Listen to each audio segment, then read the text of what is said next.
ஊடகத்துறை நண்பர்களுக்கு வணக்கம். தற்பொழுது தமிழகத்திலே நடைபெற்றுக் கொண்டிருக்கின்ற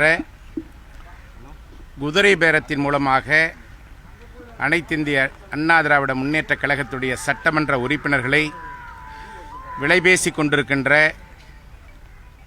தாவேக அரசினுடைய நடவடிக்கைகளை தடுத்து நிறுத்த வேண்டும் என்று அனைத்திந்திய அண்ணா திராவிட முன்னேற்ற கழகத்தினுடைய பொதுச் செயலாளர் மாண்புமிகு முன்னாள் முதலமைச்சர் அவர்கள் மேதகு ஆளுநர் அவர்களுக்கு இந்திய அரசியல் அமைப்பு சட்டம் 167 கீழ் உரிய நடவடிக்கையை எடுக்க வேண்டும் என்று கொடுத்த புகார் மனுவினை மேதகு ஆளுநர்களை சந்தித்து நானும் மரியாதைக்குரிய நாடாளுமன்ற மேலவை உறுப்பினர் தனபால் அவர்களும் ஆளுநர் அவர்களை சந்தித்து நேரடியாக மனுவினை தந்து உரிய நடவடிக்கை எடுக்க வேண்டும் என்று வலியுறுத்திட்டு வந்துகிறோம். நன்றி, வணக்கம். தலைமைச் செயலகத்துல ஒவ்வொரு அதிமுகவிலிருந்து பிரிந்து சென்றவர்கள் எல்லாருமே தலைமைச் செயலகத்துல தான் சந்திக்கிறாங்க. அது குறித்து ஏதானும் நம்ம சொல்லியிருக்கோமா? தவறான தகவல் என்று தலைமைச் செயலகத்தையே அவருடைய கட்சி அலுவலகமாக மாற்றிவிட்டார்கள் என்பதையும் அந்த மனுவிலே அண்ணன் எடப்பாடி அவர்கள் குறிப்பிட்டு சொல்லியிருக்கிறார். உரிய நடவடிக்கை எடுக்க வேண்டும் என்று வலியுறுத்திவிட்டு வந்திருக்கிறோம். உரிய நடவடிக்கை எடுப்பார் என்ற நம்பிக்கை எங்களுக்கு இருக்கிறது. நன்றி, வணக்கம். ஊடகத்துறை நண்பர்களுக்கு வணக்கம். தற்பொழுது தமிழகத்திலே நடைபெற்றுக் கொண்டிருக்கின்ற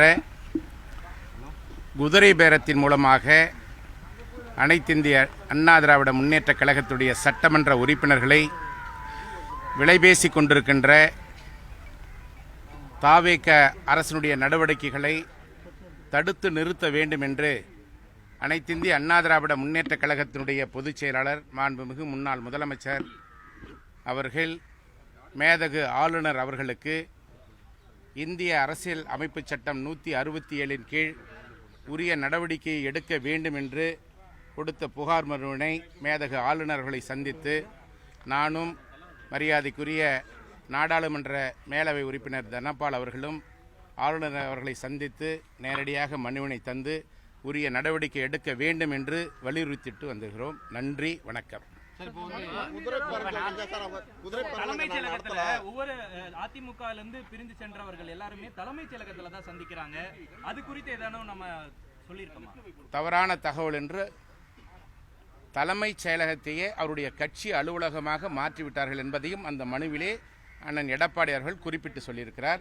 உரிய நடவடிக்கை எடுக்க வேண்டும் என்று வலியுறுத்திவிட்டு வந்திருக்கிறோம். உரிய நடவடிக்கை எடுப்பார் என்ற நம்பிக்கை எங்களுக்கு இருக்கிறது. நன்றி, வணக்கம்.